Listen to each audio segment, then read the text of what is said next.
to my podcast. On today's episode, we're doing a Q&A on how I made Chowdown.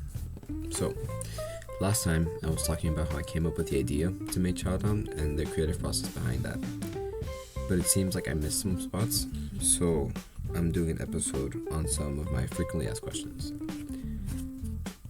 So my first common question is, how does my product use or challenge conventions, and how does it represent social groups or issues? Well, my magazine challenges conventions. First, Chowdown is a snack magazine. It's not like a common type of food magazine. Although food magazines are common, it's a subgenre that's not produced or is as common as what you see.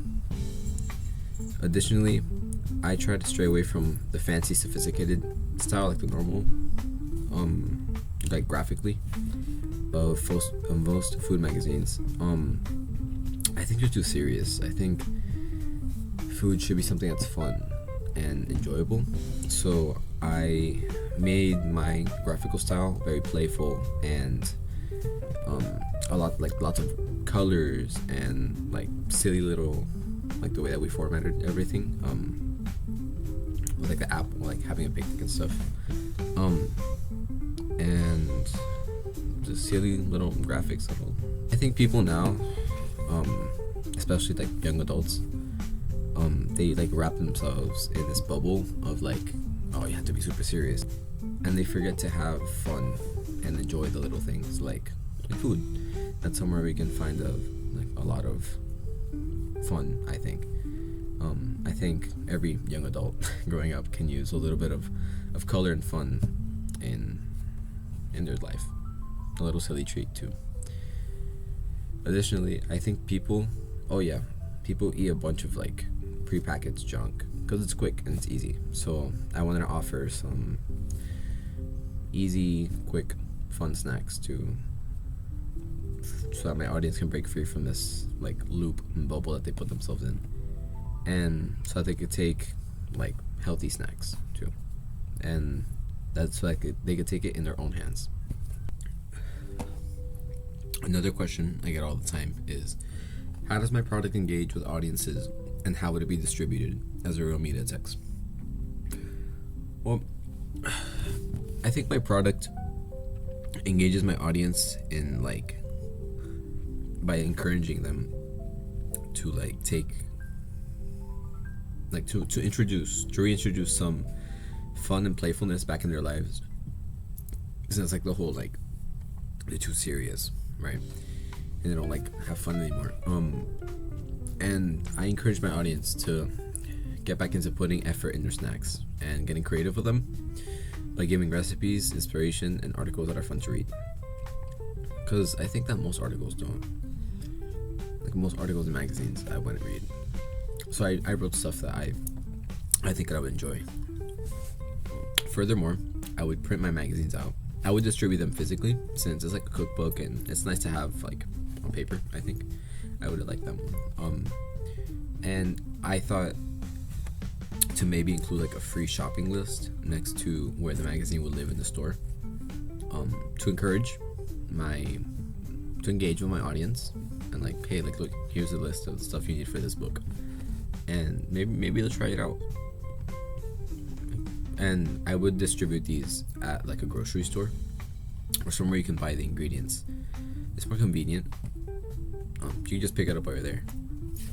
And I made these decisions based off of the survey that I did like a few months ago, where I found out what my target audience was for my audience. So,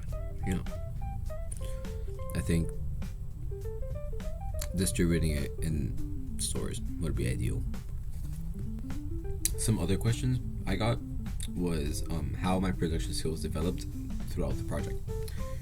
So I think I went through many technical challenges due to the graphical nature of the style I was going for, since it was like very graphic heavy and very like whimsical, right? And I had to learn how to use Canva like for what I needed, because before I would just use it for like resumes or like easy basic stuff. Um, and Canva specifically because is the one that our school gives us. Because we get a free pro account, so I think it's pretty cool. So I use Canva.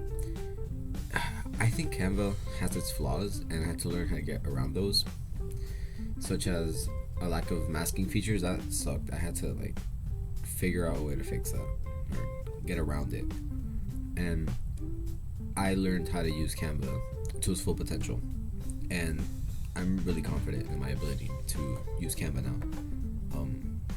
I feel like I'm really fluent in that now. In regards to photography, I had to learn some like camera tech stuff. I had to learn what the settings on my camera meant and figure out ways to efficiently transfer the photos from my camera to my computer and my phone. I also had to use a light box for the first time. That was fun.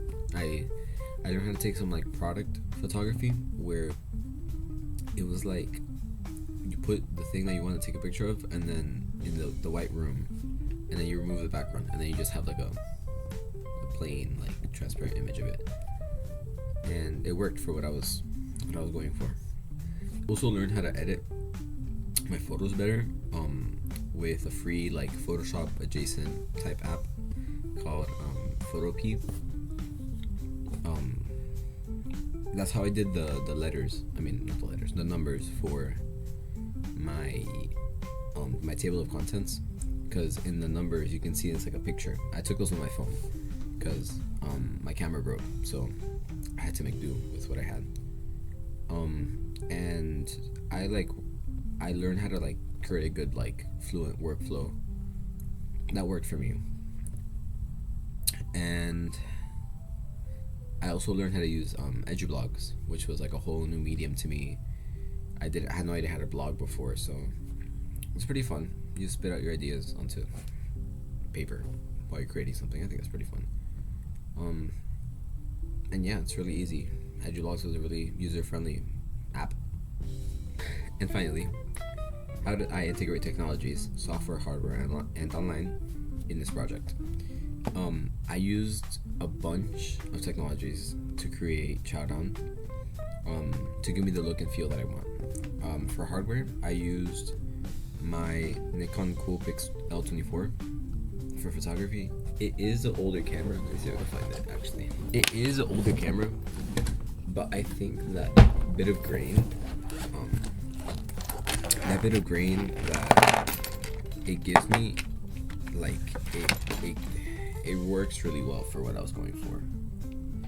It's like a tiny little digital camera. And this is what I use to take most of my photos. Let's see. There's some pretty photos. And the photos just look better than they would on a phone, since all the hardware is like dedicated to taking a good photo.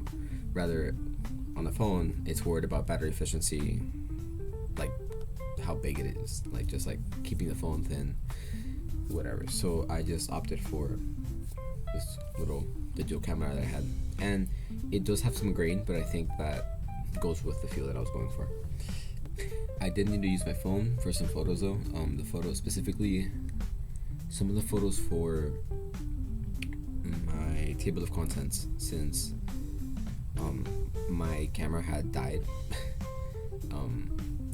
and I didn't have any more batteries, so I started taking photos with my phone, and they came out pretty good, but they don't look as good as the camera. For software, and also I use my phone and my laptop for hardware. For software, I used Canva Pro to separate the images from their backgrounds and compose my cover, table of contents, and spread. And after I removed the background from my images, I used Photopea. It's like a free Photoshop adjacent app that allowed me to edit my pictures with more precision and control in Canva. Additionally, I use edublogs to post my blogs onto the internet and submit it to you guys. And I thought the website was very user friendly. It was a great tool for students to blog on. Yeah, thank you.